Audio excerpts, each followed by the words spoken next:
So what's up guys? Andito ako, meron akong bagong dating na parcel. Yan, good morning sa inyo lahat.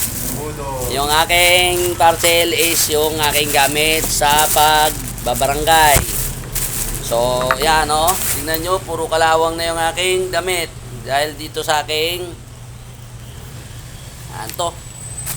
lumang anong tawag nito? Baton. So bumili ako ng bago para walang kalawang. Ang problema, baka itong nabili ko may kalawang din.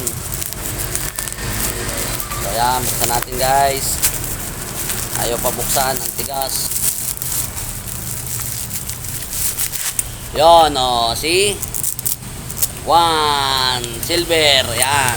Maganda na ngayon ang aking bagong yan see? So salamat sa panonood guys. May bago na akong baton pan-display sa aking tagiliran.